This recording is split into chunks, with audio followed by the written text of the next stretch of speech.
Okay, so guys, this is a review for UFC 130, 137, Penn versus Diaz. Let's first start off with Hioki versus Roop. Not to make this a long review here, but I had that Roop was going to win, and pretty much hopefully run away with this. But Hioki ended up coming out and edging out a decision on Roop. They were really both even. It was a really close match, but Hatsu won. So that's that. Then we have Jorgensen versus Curran. Jorgensen defeats Curran by unanimous decision. This fight also was, it was a back and forth match. It's just that Jorgensen really didn't do anything. Jorgensen did a lot to keep Curran, off balance. He landed takedowns. He just stayed the busier guy. So Jorgensen wins that by unanimous decision.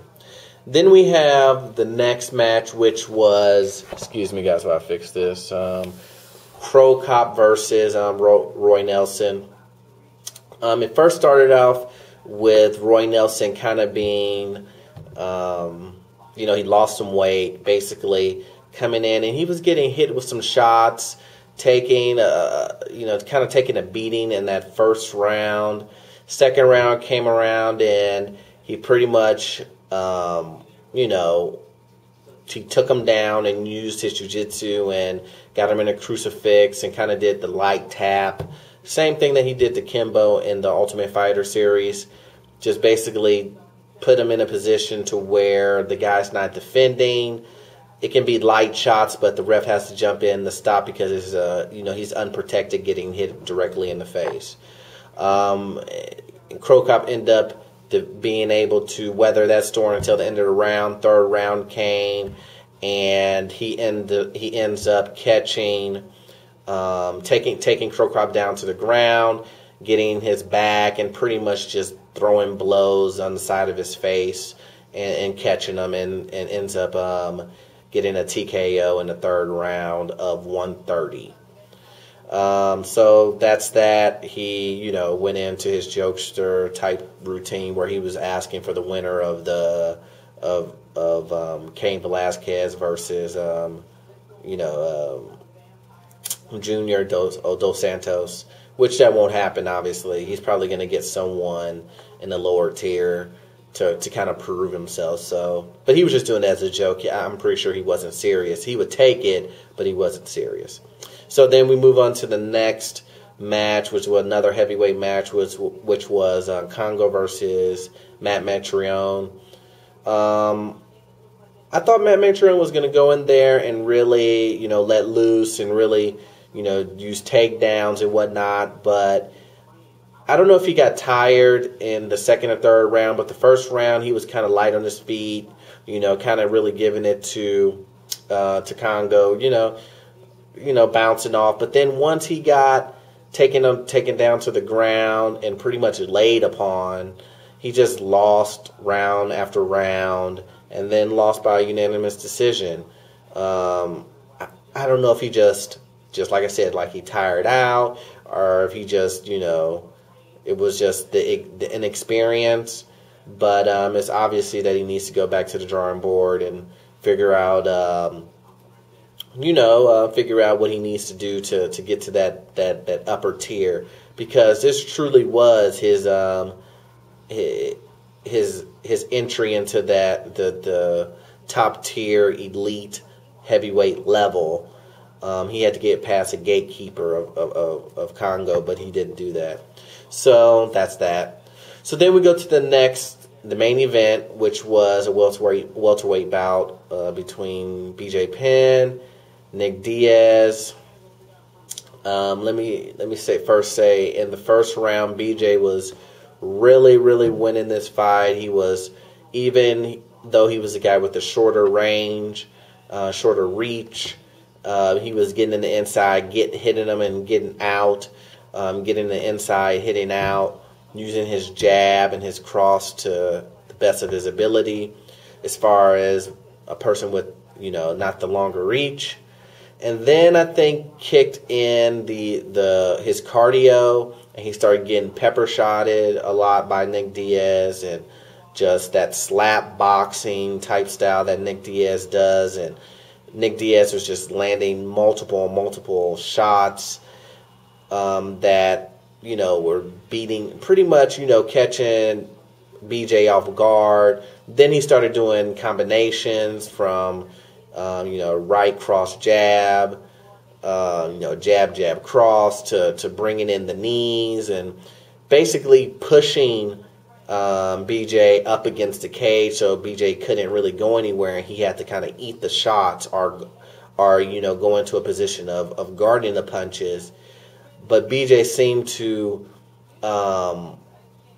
wanted to kind of throw a punch back. When he threw a punch, he didn't want to guard because he figured he was just going to get punched into a guard, 1,000 punches while you're guarding your face. But what I would have liked to see more of is that BJ would have gone for a takedown a more aggressively instead of going for a takedown, one grab a leg and not really following through with it, because he had a lot of success with that in the first round. When he got that takedown, even though he had to fight for a position on the ground, he still won that round by taking him to the ground. He got a couple of clear shots on the ground and pound. And yeah, they had to stand back up, but he took them down. But he didn't do that. He tried to go for the stand and bang theme in the second and third round, and it really didn't play out well for him.